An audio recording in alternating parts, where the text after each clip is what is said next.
Welcome everybody to UFO Man Live. First, a Hello. thought that I need to say. My brother passed away on April 28th of this year, and this show is being dedicated to his memory. Sarah? I'd like to say rest in peace to Jonathan, Dust. You'll be missed, and if we could give a moment of silence for him, that'd be great.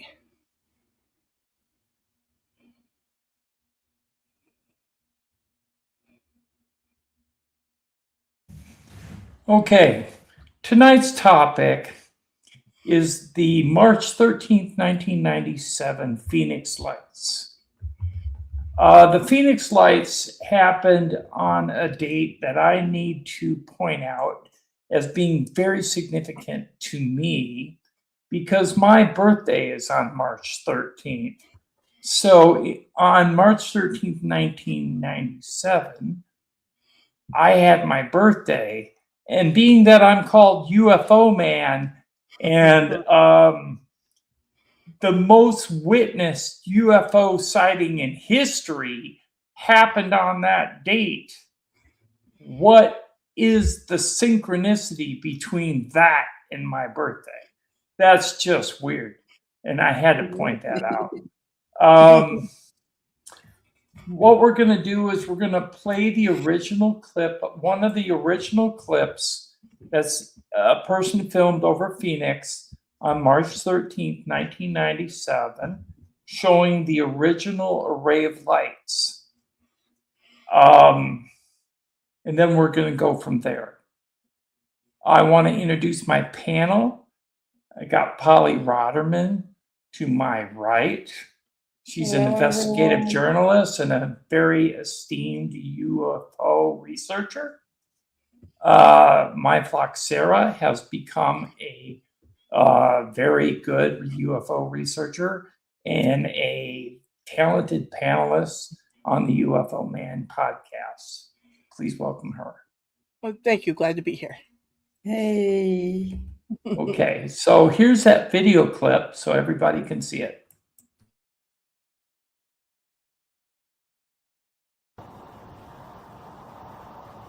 What I'm looking at here is a light on South Mountain. You can see this light flickering over our mountain over here.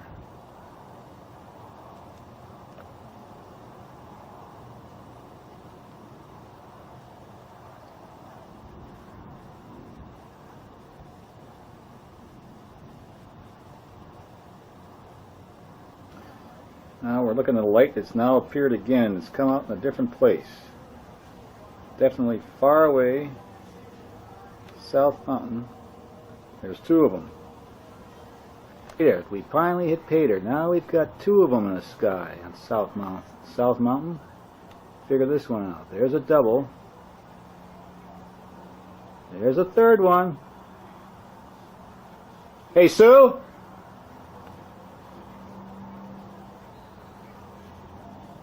All right, you tell me what it is.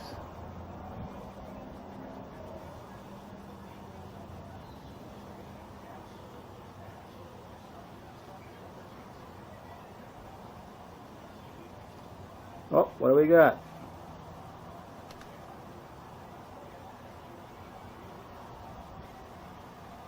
Hey, Sue!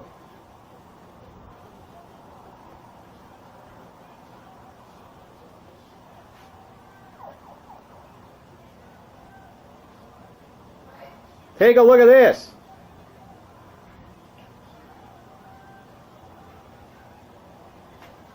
Oh my God. I hit pay dirt. Finally. Submitted for your approval. What have we got here? This is South Mountain. That's the city in front of us. Those lights have appeared. Well, that is a totally different configuration than we've ever seen before. Yep. I'm sitting over here saying to myself, I got the camera. Oh, now that one went out to the That one went off to the left, to the east. to the east. The time is about 10 o'clock, Sue? Yes. 10 o'clock, March 13th, Thursday night. Yeah. Isn't that weird? Look at that. And they all went on in a sequence, too. Now, the thing that puzzles me is they can't be ordinary streetlights. They're going off now, right? Yeah. One drop. went off. The thing that's amazing is that it must be so bright that they would carry, because we're looking at about 25 miles away. The middle one now. There one. Oh, The two, another one. there's another one. Yep, last there one? was one. We got the last one left. Still burning.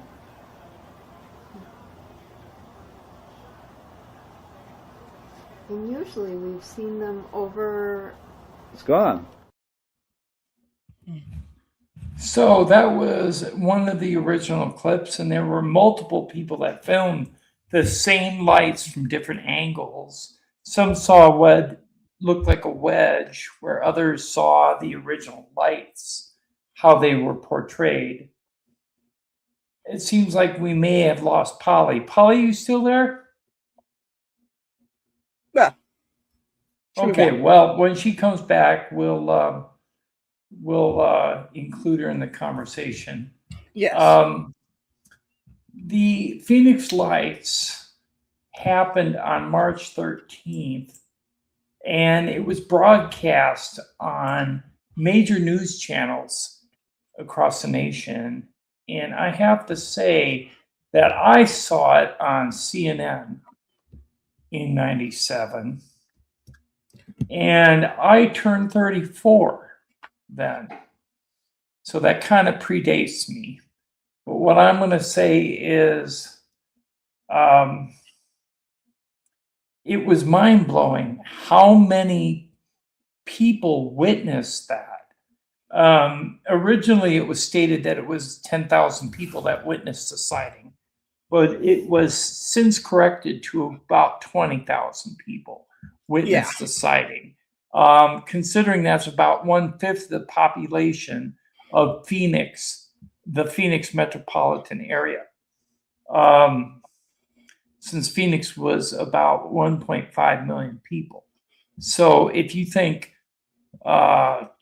20,000 people, I guess that'd be more than 1/5. That'd be 1/50th. Or less, it'd be 1/50th. Well, anyways, it was a lot of people that saw it. Now, what I'm going to go into is some information.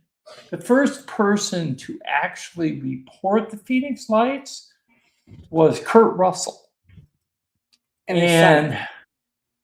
Kurt Russell and his son were flying to Sky Harbor Airport outside Phoenix. And this is Kurt Russell and his son, Oliver Hudson. Oliver was 21 at the time. Kurt Russell was flying him to see his girlfriend. And Oliver was the first one to spot the lights. And he asked his dad what they were. Now, I do have a clip on that. So let's play that. Oh, yeah.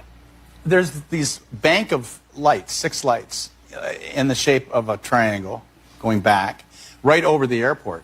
And I'm looking at them as I'm coming in. I'm, on the horn talking to them, and I'm coming in. And I'm not saying anything about it because I'm kind of confused by it, but I can't tell if this is going to be an issue or not with landing. And Oliver said, hey, Pa, what are those lights? And I said, yeah, I don't know. I don't know what they are. And so anyway, I called up the tower and I said, what are you guys painting tonight over the airport? And they said, we're not showing anything. What are you seeing? I said, well, there's 6 lights in a row. And they said, do you want to report this? And I said, look, I can't identify it. It's flying and it's 6 objects. So that's what it is, right? So we landed. I dropped him off, flew home. Years later, I come home and Goldie's watching this show on UFOs. And the most reported one of all time was this one in Phoenix. And I start to see this show and I said, wait a minute. That's the night Ollie and I were landing in Phoenix. I remember that. And I said, wait a minute, I've got it in my logbook. So I went to my logbook, and I didn't mention anything about the reporting the UFO, but my flight was logged. So I said, yeah, and on the show they talked about 20,000 people reporting it and only one general aviation pilot. And I said, that's me. So that's Kurt Russell testifying to the fact that he was the one that originally reported the Phoenix lights from the air to the tower at Sky Harbor Airport. Now, the one thing I want to point out is this. This is a piece of information most people don't have. The tail number on his plane was Bonanza 2 Tango Sierra. Kurt Russell's plane number called into Sky Harbor Airport Tower on March 13, 1997, reporting the Phoenix lights at 10 p.m. That was the second wave. Right, and we did try to locate the flight recording itself of the call. We were unable to, so sorry about We are also looking for the aviation logs, but we think they're private, and that's why we were unable to gain that information. Now, Fife Symington, which is the governor, was the governor of Former governor, yeah. of Arizona at the time. 7 years after the event, admitted that he actually saw the black triangle with the recessed lights in it fly overhead where he was living. Right, but at the time these happened when he was the governor. He did a news stunt to, make light of the situation. So, sorry. Welcome back, Polly. Hi, Yeah, sorry. Fife made light of the situation, and he did this. If you had been here 10 years ago and standing out here and looking up there at the lights and the view, you would have been astounded. You would have been amazed. Governor Symington is referring to what is now known as the Phoenix Lights, an object videotaped by many and seen by thousands over several nights in the Arizona sky in 1997. Major sighting here. It was described by witnesses as larger than a football field and silent.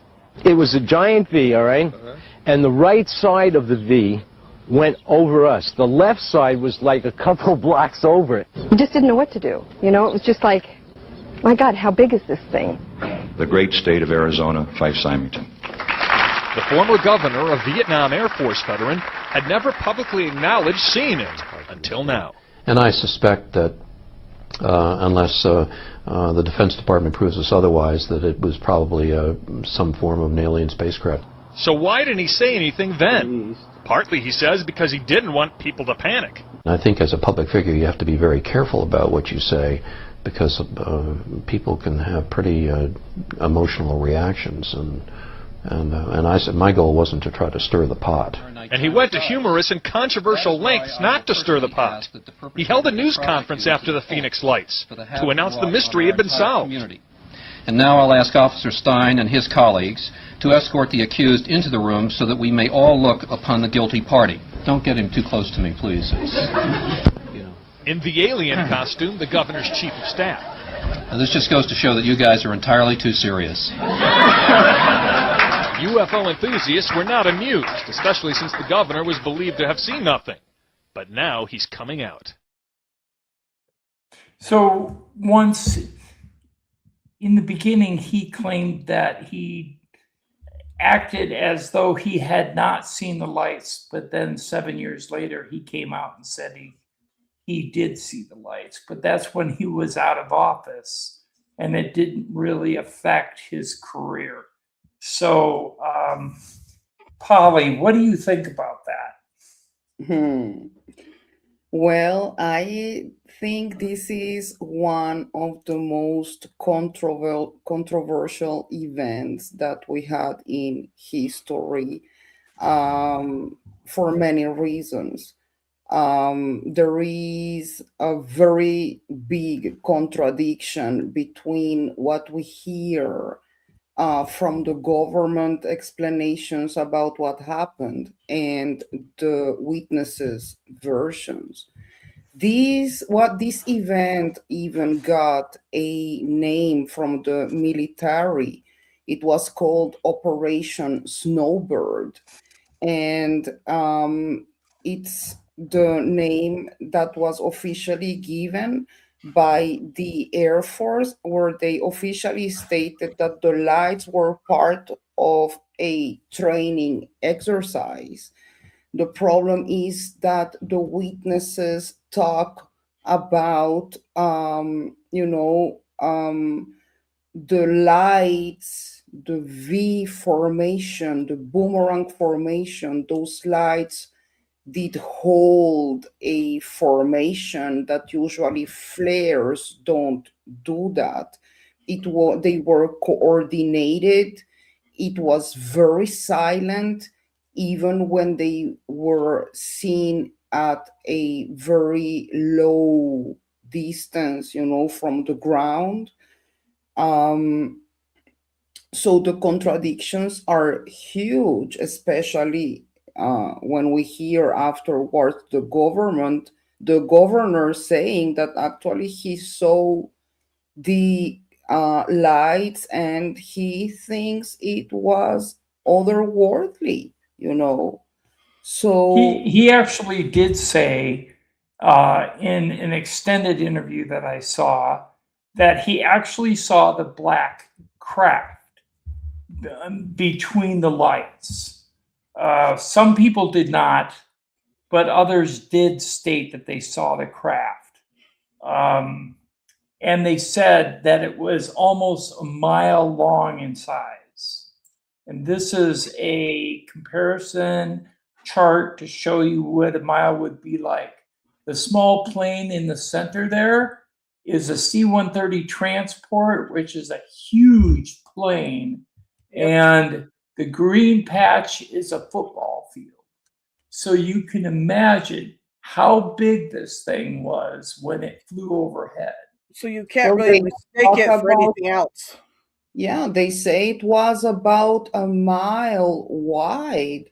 So we are talking about something huge. And the importance of this incident is the fact that it was a massive sighting, thousands of people saw these.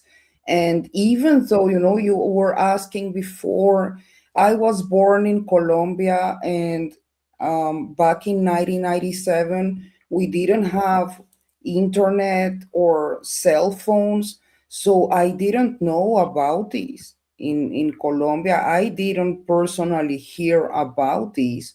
Only when I moved here and we already had internet, I could start researching about the phenomenon and what happened to me. And so I found about the Phoenix Lights. We need to understand that actually the two events were very impressive. The first event happened between 7:55 and 8:30 p.m. MST. And that's where the people saw the V-shaped or boomerang-shaped object in the sky. And this was so huge, people could not believe it.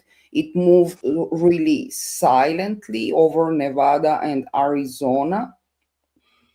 And they all described it as a solid object, Right. It was like the fireballs that we are looking at lately. This was described as a solid, huge object.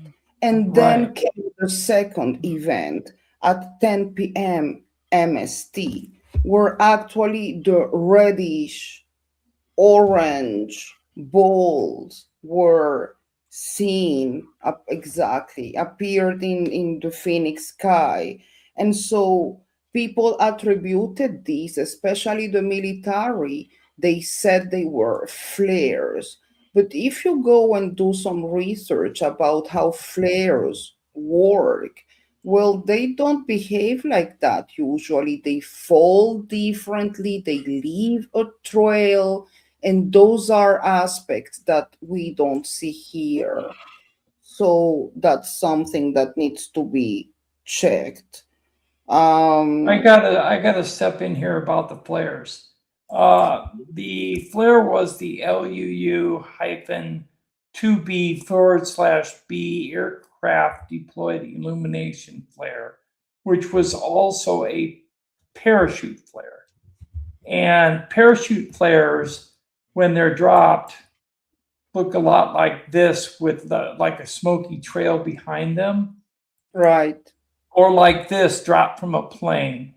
And I can see people misidentifying these as perhaps part of the Phoenix Lights, but with the smoky trail behind them and the fact that they only stay in the sky, for up to 7 minutes. Yeah, you can see the parachutes. Yeah, I see parachutes in the video at all. So this is not, the Phoenix Lights were not flares. In fact, here, despite the flare explanation, many witnesses, including pilots and police officers, remain skeptical, arguing that flares do not move in such a synchronized, silent, and rigid formation.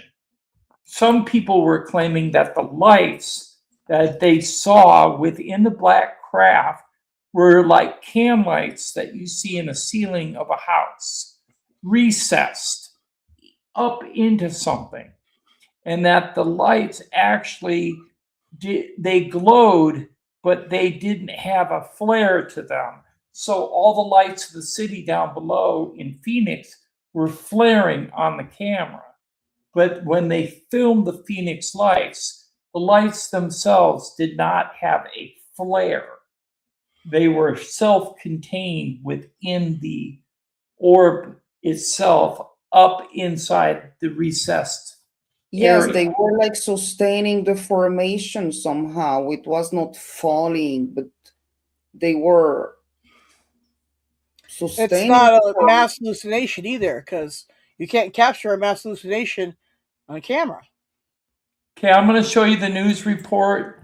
Air Guard unit dropped flares on Night Valley, saw the lights. A flight schedule from Davis Monthan Air Force Base shows that a squadron of planes from Operation Snowbird left at 8:15 p.m. on March 13th and returned at 10:30 p.m.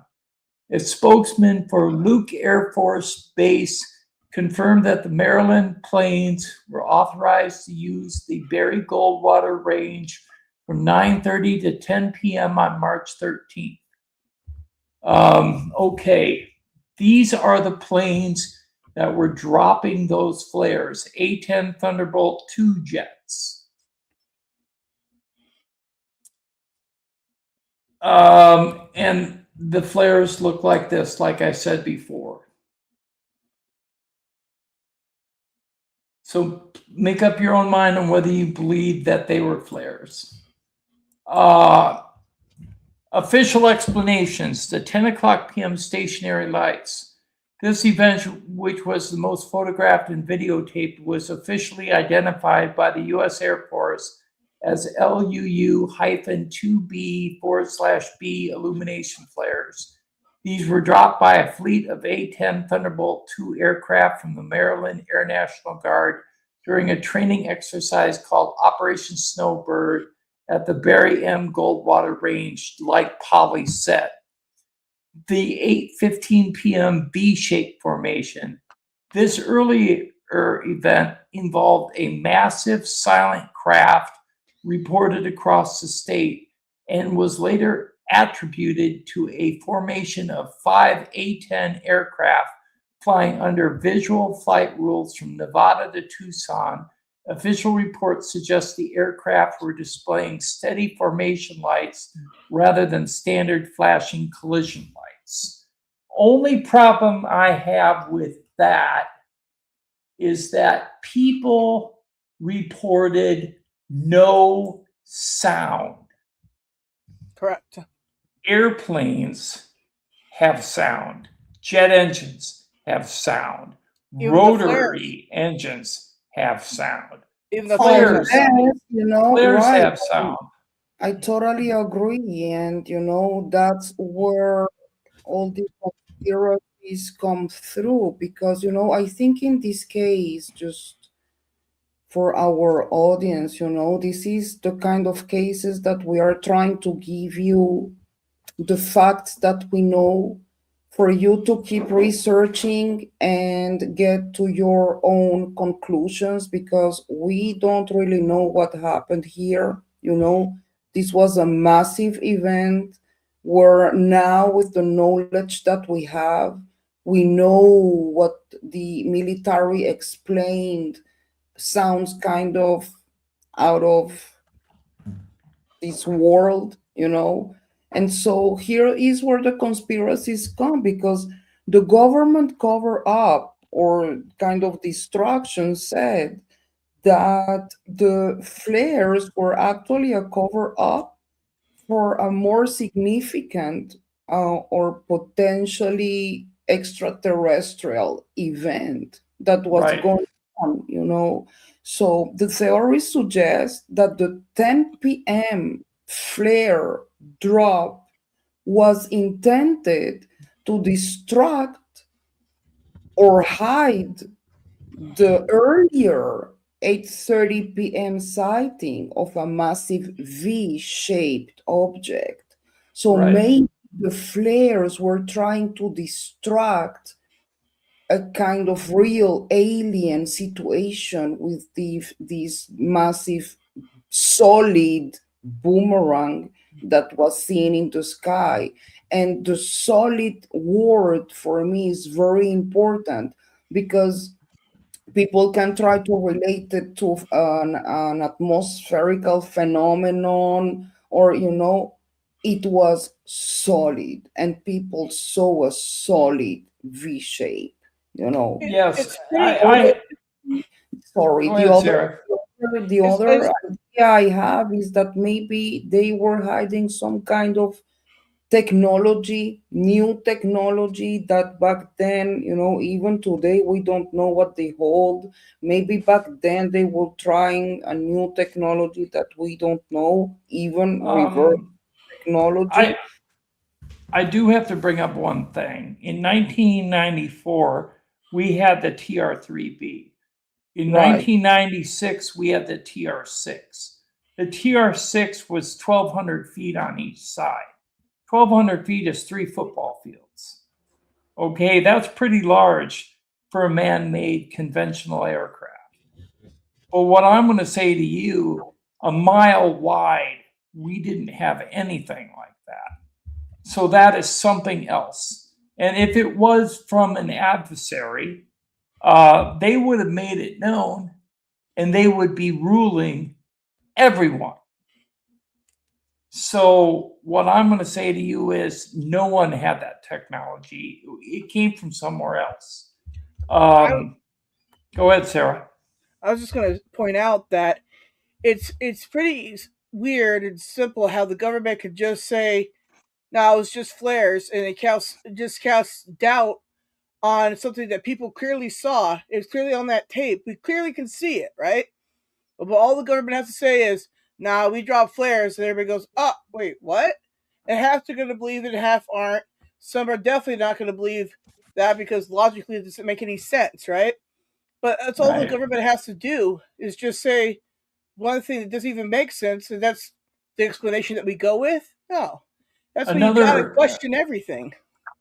another thing that Sarah can comment on was the fact that the government tried to pass it off as a mass hallucination event. Well, Right. that's impossible for 2 reasons. Sarah, what's your reason? Well, clearly it's on the videotape, and you can't, if you are going to videotape people doing a mass hallucination, you're going to see them acting bizarre.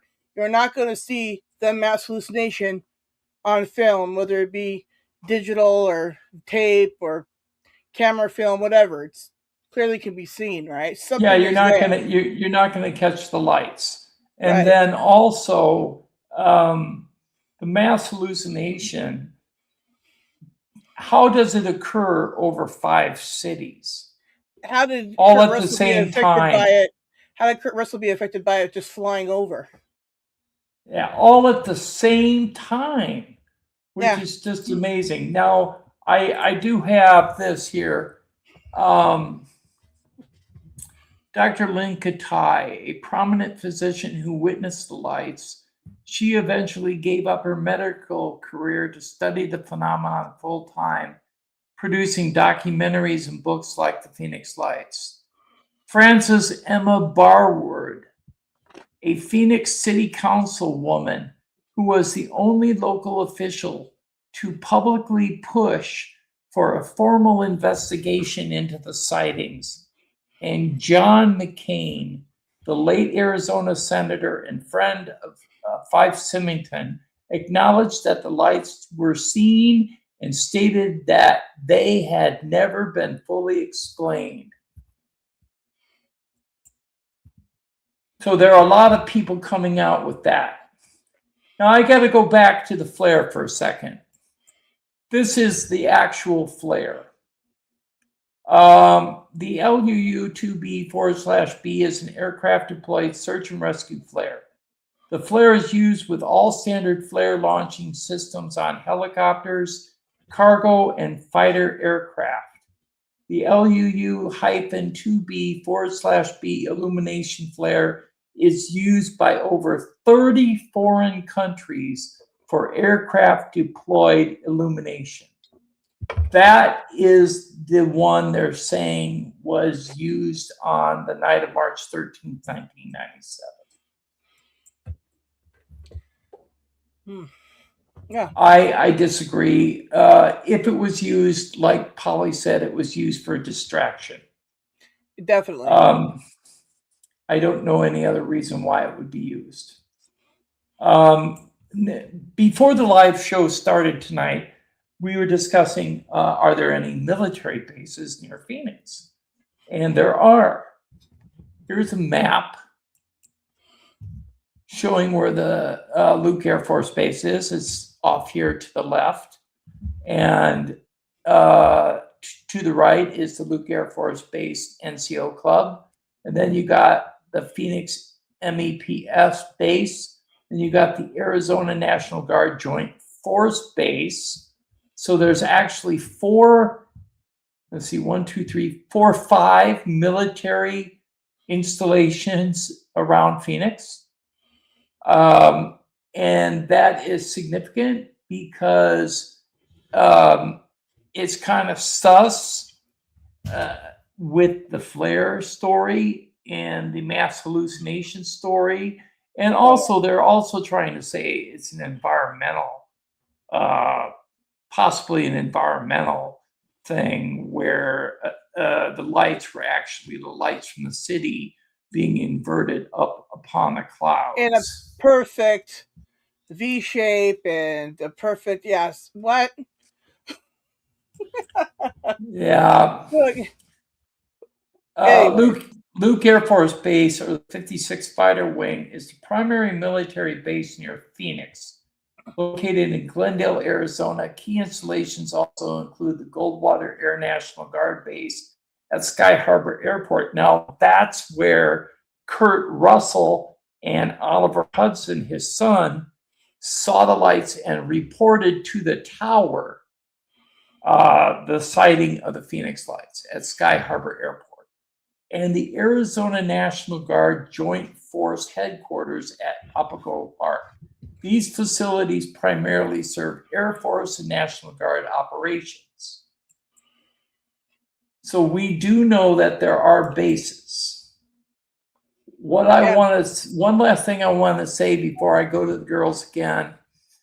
Between approximately 7:30 and 8:45 p.m. on March 13th, 1997, a massive V-shaped object with 5 or 6 reddish-orange lights that silently moved north to south in the sky was seen, spanning at least a mile in width according to eyewitness reports. One of the first witnesses was in Henderson, Nevada, just like Polly stated, just a few miles south of Las Vegas and a short distance from the Arizona state line. About 15 minutes later, what are believed to be the same lights were spotted by a former policeman in the town of Paulden, Arizona, about 200 miles southeast of Henderson. Next, about 25 miles south of Paulden, they were further sightings of the lights of Phoenix over Prescott Valley. It seemed they, whatever they happened to be, were moving south toward Tucson. Flares don't move. Not like that. These witnesses and many others said that the lights lingered before disappearing and reappearing in the same formation, captivating onlookers for several minutes at a time. And those minutes exceeded 7 minutes, by the way. Oh yeah. Well, Okay. all the witnesses were talking about the same things, you know, a massive craft, a mile wide, totally silent. You know, even though the object appeared to be relatively low in altitude, they could not hear nothing. There was no sound, which is totally weird, you know. And actually, and this is something very interesting. Witnesses were already looking at the sky due to the high visibility of the Hale-Bopp comet. Yes. Yep. And here we go again, that something really atmospherical is going on. Like we have kind of a military explanation, the witnesses' accounts, and there is also a comet going on, you know? So, People were actually gathered outside to see the Hale-Bopp. And I think that's why there were so many people that witnessed the beam. Exactly. So let's ask ourselves why, you know, this was kind of it's too much, it's too much coincidence to be a coincidence that people were already out expecting to see the comet, right?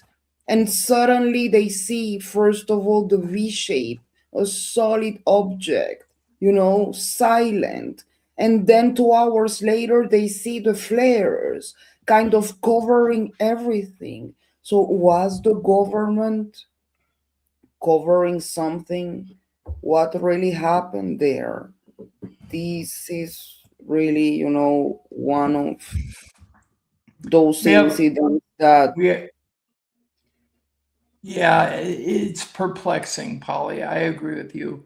Ray -S.R from the chat says, if the Phoenix lights were just military flares, why did so many witnesses, including pilots and officials, describe a massive silent object moving in a way no known aircraft can?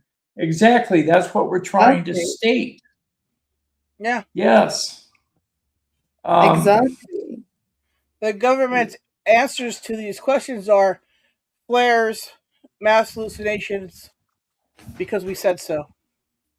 They kind of, what we're trying to explain is that it looks like the government used the second event with the flares in order to cover up an alien, allegedly a possible craft, which was the V shape, the boomerang shape that everyone saw at 8:30 p.m., right?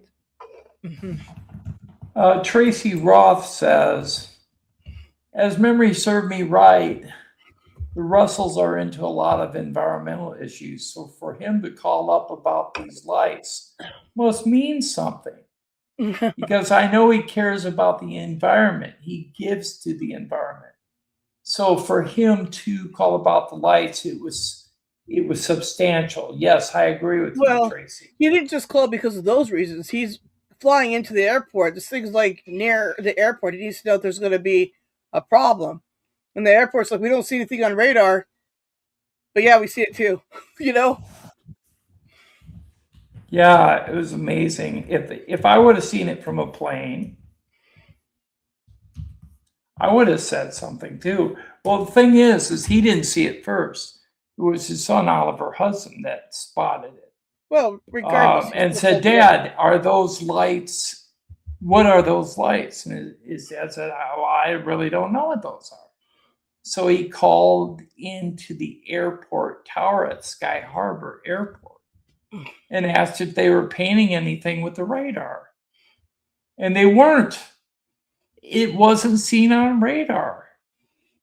But believe it or not, I've heard reports and seen written record that the tower actually visually sighted the lights, even though the radar systems did not pick it up.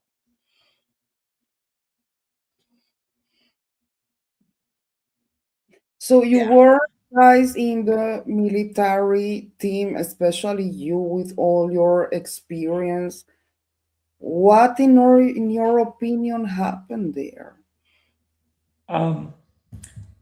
I think that they used flares at the 10 o'clock time to distract people away from the original sighting that occurred over 5 cities between 7:30 and 9:30. Do you think the government, if it was an alien craft, was the government taken by surprise by the alien appearance, or did they know about this and also were trying to check the people's reactions? I personally believe our government knew because NORAD charts the sky at all times, so they know what's coming in and what's going everywhere over the United States. Okay, and they know what's coming from space into our airspace, and they know what's in our airspace, flying around with impunity. Okay, but a few years ago, I heard that NORAD had to create a filter for their systems to filter out UFO sightings because there were so many that they were blocking the images of the possibility of incoming missiles from adversaries, and they wouldn't be able to identify adversarial attacks. So they had to create a filter to block UFO sightings, but they still kept a written record and a digital record of those UFO encounters. NORAD, I'm pretty sure, had an eye on the Phoenix Lights and knew that they were there. I think that's why that the Air Force at the time authorized the flare drop over Phoenix. Yeah. Because they were taking the mind of the population who was looking up for the Hale-Bopp comet away from the UFO sightings that occurred earlier. Yeah, it's all just a diversion. We were talking backstage, or maybe a few days ago, I mentioned you guys the Miami Mall event. And that's an event that, it has not been debunked, I think. I don't know what happened there, and what I'm trying to say is that we have from time to time these events which are massive because dozens or thousands of people were present inside the mall, the Miami Mall too, and dozens of officers, all the street was closed with officers and police, and and people were running for their lives. They were really scared. So I'm always asking myself, is the government using some kind of technology to create these episodes and see the people reactions? Or are these real alien events that we need to see if the government knows about it, kind of if they are aware of the fact that this is going to happen, or if this is taking them by surprise? Well, So I believe this, okay? I think on the day of the Phoenix Lights, they were trying to distract people away from the event, so that they wouldn't claim that it was a UFO sighting, okay? Because there are so many people calling in, police officers, officials, pilots, everyone, in regards to the sightings between 7:30 and 9:30 at night, the first wave. And then the second wave came in earlier. But the one thing that got me about the second wave is when the lights appeared, they disappeared rather quickly. And then they reappeared like they had been dropped. So those could have been flares, the 10 o'clock ones. But the ones at the one light that was over by the mountain, South Mountain, that stayed lit for the entire time they disappeared. So I don't know what that was. That may have been an actual alien craft. But in regards to those LUU 2B/B flares, right, illumination flares, they only stay in the sky for 7 minutes.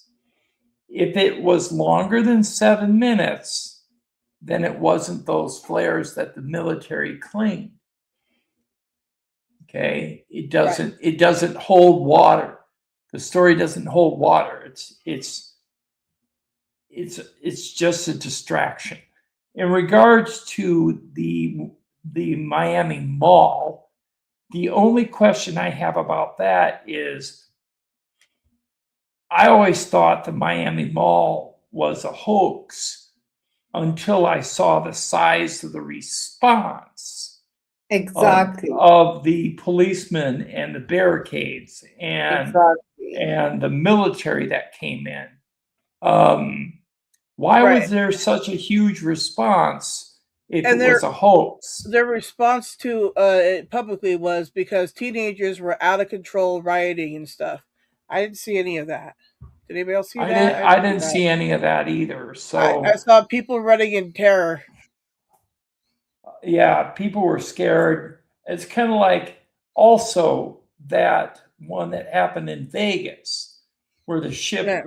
supposedly landed in the backyard and 2 aliens were standing behind a front end loader, and all the family members saw them and actually captured a picture of the face of one of them that was above the cab of a front end loader, which had to have been 12 foot tall or higher, 13 foot. Right. And And if we don't need to go too far away, if we think even about the New Jersey drones, till today there has not been a real explanation about whatever is going on till today. And the truth is that the fact that the military, no matter the country, because this is not happening only in the United States, but in Europe, so the military is not reacting to these drones which means it probably don't come like from a enemy country, and or they would have explosives and already being exploded in your soil, you know. But this is Yeah. not happening. The drones, the military is not reacting, and so, and we are seeing more. There are Actually, more. There are. in regards to the drones in New Jersey, I saw a video from a military officer who is speaking under anonymity, meaning his face was shadowed out. And he was saying that when the drones appeared in New Jersey and other states around there, right? The reason people were seeing drones is because they were launched by the US military to distract people's attention from the multiple orb or sphere sightings that were Yes, occurring in the area. that's why I was trying to say that actually maybe it's a cover up of of the orbs that we've been seeing lately, also a lot with the drones, and that's why the military is not reacting. And well, it's kind of interesting, you know, because we don't see accidents by these drones neither, you know, in the Right. air, planes. So it seems very controlled somehow, whether it's by the government or maybe it's alien drones, but it seems very controlled somehow. And the military is not responding, which is super weird. If it was enemy made, you know, another country, well, but they don't respond. So I don't know what to say. I think the military in the United States is so compartmentalized in its actions that they take to do the cover ups that they don't even know who's doing what. So if they get an order, it comes from very high up. It usually comes from the deep state because it's not the elected government that's doing this. The elected government's considered temporary workers. They don't have the knowledge of what's going on. It's the people that are controlling the narrative, that are actually controlling what's going to happen in a response to alien vehicles showing up in our airspace. I think that's why we're having a lot of problems with missing scientists, missing whistleblowers, people getting their channels hacked and signed out like mine, people having unfortunate accidents. I actually had somebody working on my channel to get it back, and a week later he got hit by a train. We don't know why that even happened because he had a brand new car. So all I know is things are happening within the UFO niche, not the community, but the UFO niche in the world that is being covered up. They're covering it all up. And then they say, and this all started when the current administration said, oh, we're going to release 46 UAP videos and we're going to release all the truth on the classified documents concerning the UFO subject. Do you in the chat or you online really believe that the US government is going to come clean? If you do, put a number 1. If you don't, put a number 2. Well, I don't think Well, I think what we need to, you know, we've been hearing Burchett and Burlinson talking about the evidence, especially Burchett, that he saw. And well, he's still doing his life, you know. They all talk about the reality of the phenomenon will be hard to handle and hard to swallow, and well, That's true for maybe, anything. Some people can handle things and some but people can't. well, but Um, still, what I'm trying to say is that these people that allegedly saw already the evidence and are about to give us the 46 files, let's say, right? Well, I don't see them going through a mental break and going crazy, and so if they could handle it, we can handle it. The problem See, is, they keep thinking that it's going to erode religion Well, because that and the almighty that's dollar. exactly where I'm going. The problem is that we are not all in the same state of consciousness. There are people like us that understand the phenomenon, and still we don't hold the whole truth. We are still researching and trying to understand right. what is going on. And so, yeah, I lost it just because you just go ahead, Tim. I lost it because I'm go sorry. ahead. Yeah. What I was going to say is a lot of big name people within the Congress and within our elected officials are saying that it's going to be an ontological shock to the American public. Yes, exactly. When they release this, and a lot of people are going the way of saying that perhaps, and I'm not subscribing to this, but perhaps the alien life forms that we are seeing, whether they're benign or otherwise, are actually demonic in nature in the sense that perhaps they're interdimensional beings portraying themselves as alien life forms so that we can handle it, but they're really not.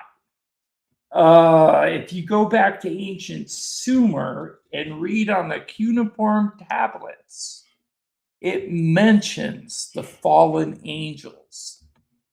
It mentions them breeding with human women and creating the Nephilim. It mentions the Nephilim creating a slave race out of the pre-existing hominids on Earth, humans. Our DNA allegedly has been altered 165 times. If that's the case, are we created from these ancient Nephilim, the fallen angels? Are they actually interacting with us now? I don't know. But the government seems to be leaning that way. But the thing is, there are benevolent beings out there, because I have spoken to people, many people, that have had good interactions with alien life forms. One of them being Polly. Correct. She had a good interaction with a praying mantis. Take it away, Polly. Yes, I did. The truth is that in my case, she gave me the whole picture about her knowledge, about this universe creation and DNA and chromosomes and why they are going or doing the hybridization programs. And Well, for me, it was not a traumatic experience, but there are other experiences that don't feel that way. And so it makes me again go back to what you were saying before, and it's the fact that um, the government kind of make us think that there is going to be a social breakdown because of the disclosure, and that people are not going to be able to deal with it. And I guess that's the point of consciousness. When we are conscious about the phenomenon, we will be able to digest it and to deal with it better, no matter what happens. In the other hand, we have still people, and we can see it in our Facebook groups and in general, people that are still in total denial and laughing about the subject. And unfortunately, those people are the ones that will have a breakdown, in their Right. existence because of the huge denial. So I guess the more we talk about it and the more we share about it, the more we grow our own consciousness and the consciousness inside the community and the general public. And because, yesterday and 2 days ago, actually, we've seen this news about pastors all around the world that were updated about the fact that Trump wants to disclose these files. So pastors were updated all over the world and were Right. explained by someone, go figure who, maybe the Vatican, because if we think about it, this go deep. We need to think about the Vatican and the implications for those believers. They don't want to lose control exactly as the government. So the pastors all over the world were updated about the fact that Trump wants to disclose these files and how they need to deal with this, what kind of information they need to give to their followers, and See, how they are going to deal with this as a society and as the church. So it's not only the government right. that are thinking how they are doing this, it's also the Vatican that wants to hide the secrets that they know. As you said before, you were talking about the Nephilim, and if we come from the gods that came from heaven, where there Right. you go, that the Vatican knows everything. They Right. have also kept the lie forever, and now Right. they are dealing with the fact that disclosure is almost here, and how on earth they are going to deal with it as a society, and Right. how are they, because they don't want to lose control. It's all You know about what's control and weird? power. You know what's weird about that? Sorry, Sarah. What's weird about that? It's the Vatican, the last pope, not this one, not Pope Leo, but the one before. He came out and said that the Vatican has known for a long time that aliens exist. And he said it publicly. The other thing I wanted to mention is how they're hiding it. They removed the book of Enoch from the Bible. The book of Enoch describes multiple non-human intelligence interventions with mankind. Which actually Representative Luna suggested to all of us to read the book of Enoch. Right. And yeah, it is mentioned all over. Esmeralda said, what if we do nothing and then they land on the White House lawn? Now that would really be a shock. Well, Yeah. I'm gonna say this, and I'm sure Sarah could back me up. they're not going to land on the White House lawn.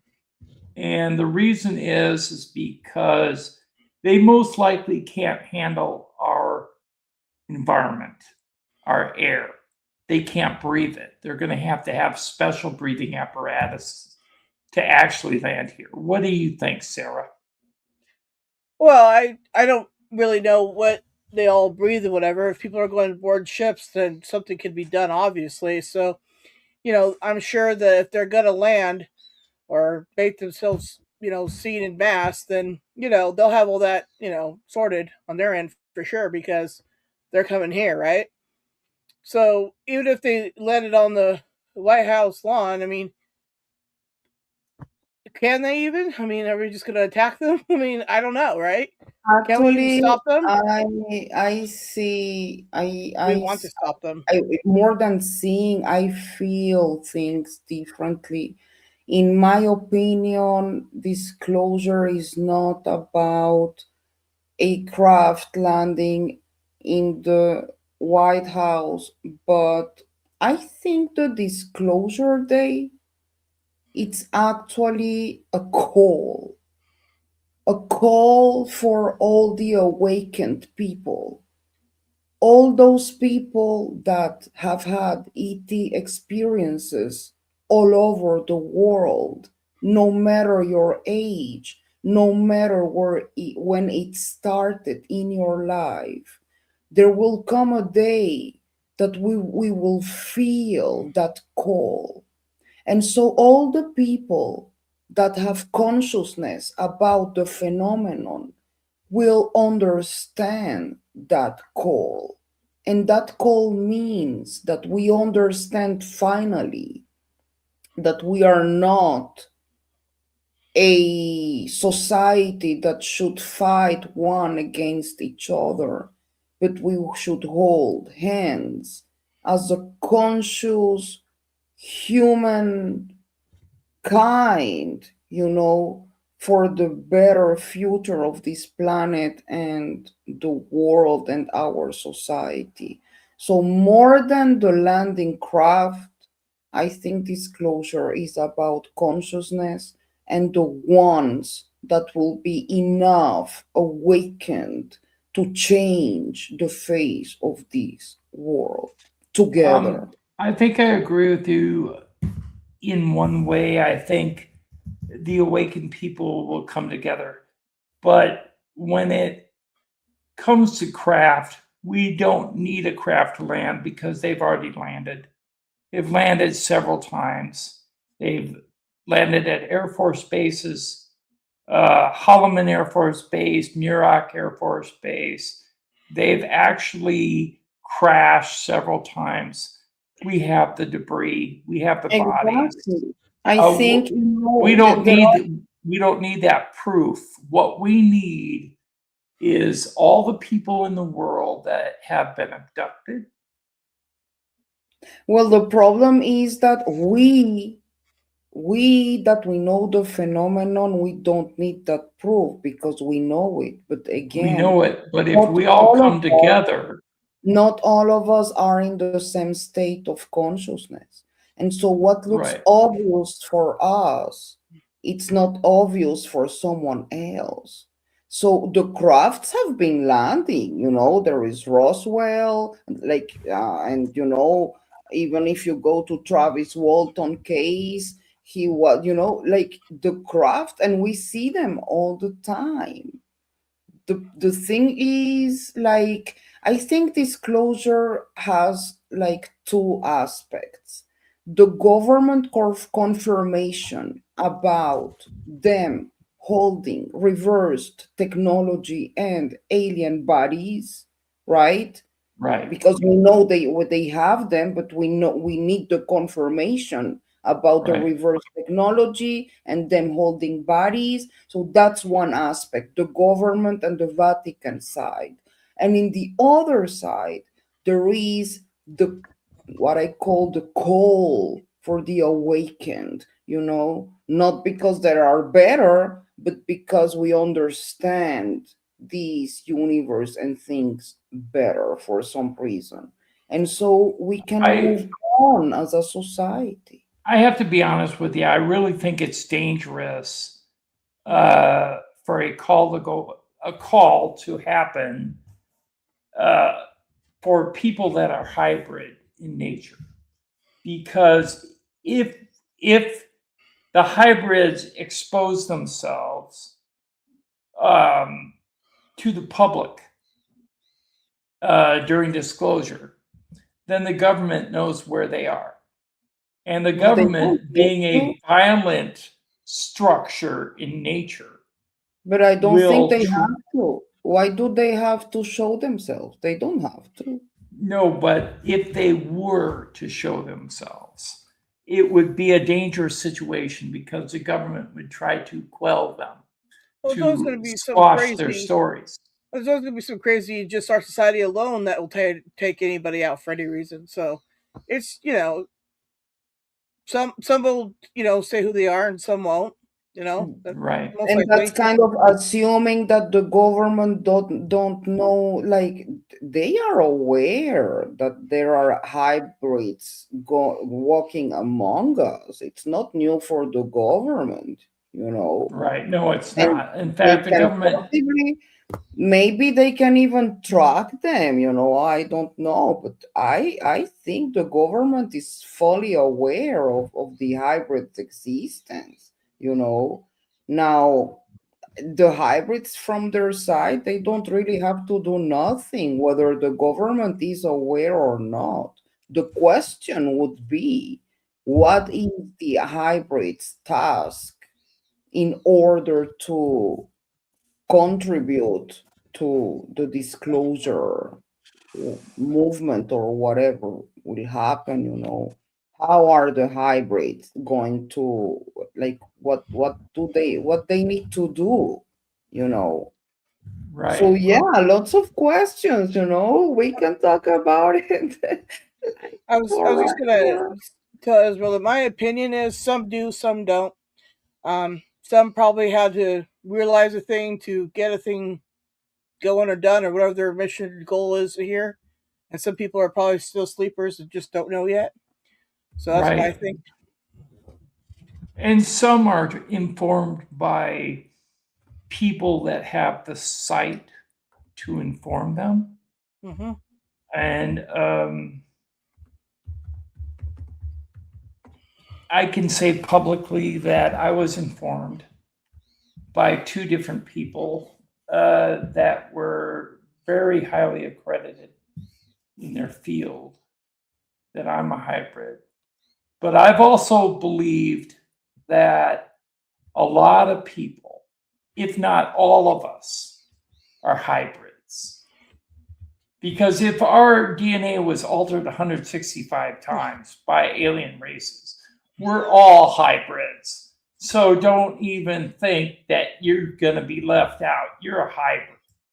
There you go. One tree saw said they can't get here by flying here. It's too far. And that theory has been debunked several times because of the fact of wormholes and string theory. If you take a string and stretch it out and bring both ends together, and you're at one end of the string, there you are at your next destination in an instant. So that doesn't fly. They can get here. If they can travel interdimensionally, they can use the dimensions to get here. So there is a lot of ways. Now, I've also heard they can time travel. So if they can time travel, they can use the time-space continuum to get here. So there's a lot of ways they can get here. Or maybe they were here first and we were brought here. Have you ever thought of that? That is another theory, It would make that sense. we're the alien race. If you subscribe to Linda Moulton Howe, she has come out and stated that the reptilian race claims that they were here first and that humans were placed here afterwards. Placed which means we came from elsewhere. Adam, So Eva, and the snake. yeah, so really, we're the aliens. Think about that one. Anyways, yeah, someone made the pyramids. Yeah, we don't know who made the pyramids because the rocks that were placed into place on the outside of the pyramids weren't necessarily placed there the way that we were taught in school. They're so heavy, we don't have even a helicopter crane that can lift one of those rocks. Not one. Yeah. I like Treesaw's idea. Ants built the pyramids. There you go, Treesaw. I like your comment. That explains Let's everything. go through the panel and take last comments. Let's start with Sarah this time. Okay, well, I just, have to say that, I remember watching the, lights, on TV, right? And, I remember thinking, wow, because I thought any UFO stuff, had only happened in the past, right? Nothing was still going on today because we know everything. And apparently I was just a, young, uninformed person, obviously. But when I saw the Phoenix Lights, I remember thinking, oh man, that's crazy. Look at that. Everybody's seeing that. And the government's still going, nah, it's swamp gas, flares, anything but what it is. And you're just going, but no, I can clearly see what it is, right? And I remember thinking, like, this is crazy. And then, like, there used to be stuff on all the time. And then once I got, full time on the internet, I remember trying to do some research on the Phoenix Lights. And I'm telling you, it's not as easy to find all the stuff that used to be out there. They used to talk about it all the time. And then, it's just forgotten, but I've seen, my own videos that I've taken of weird things in the sky. Oh, no, we're definitely not alone. And anybody to think that we are alone should wake up, because we're not. I mean, we find new species of animals and insects on Earth like nearly every day. So, yeah, we're not alone. We haven't been alone. We're not going to be alone. Polly? Well, I think what I want to say is that this incident, as many others, really give us these. I think what we need to do all the time is make a research, research, finding the facts, finding the evidence. We don't have a clear answer about what happened here. We can only speculate. Right. But still, it's a huge event. And so never stay with the first information, always dig deeper and deeper and deeper. And Right. I guess that is the best way to inform yourself, avoid misinformation, Right. and stay like updated and centrated in what really happened, and because we want the truth, right? So that's Right. exactly what we are doing. So thank you all so much for joining and being here with us. Don't forget to like, subscribe, and comment. That's the best way to support our channels. And Right. I love you very much. Yeah, I want to say thank you to everyone who came tonight. This was a show that we decided to dedicate to my brother, who passed away on April 28th at the age of 73 due to an unknown virus. And this is a very hard show for me for that reason. But I think he would have loved this show, and he would have loved all your comments and all your participation. So thank you very much for being here. We want to let you know that we contacted Whitley Strieber, and Whitley Strieber agreed to come on the show in July. So he'll be coming on in July.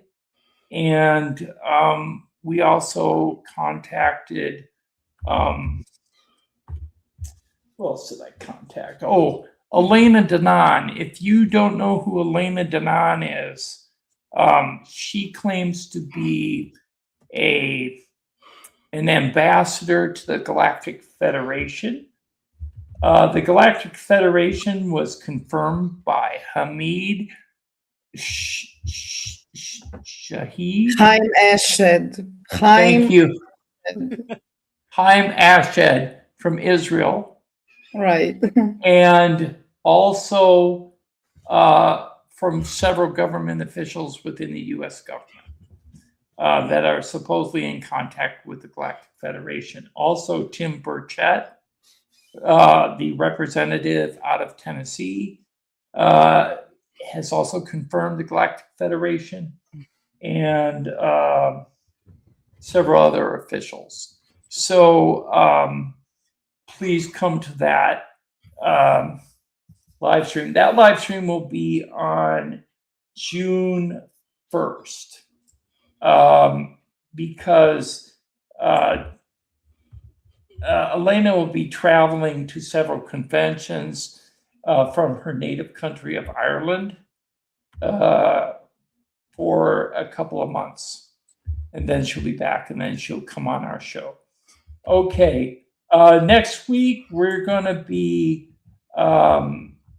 doing a show on the Gulf Breeze, Florida UFO sightings from 1988 through 1989. We hope that you can be there.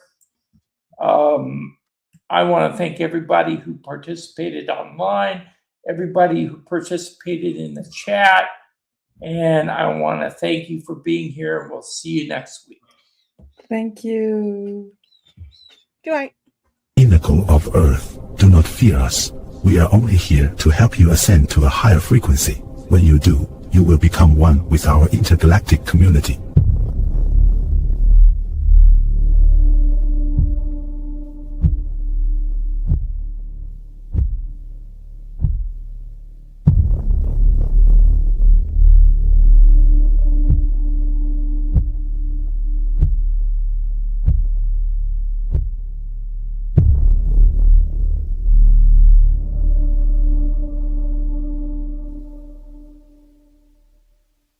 Looking for proof that we're not alone?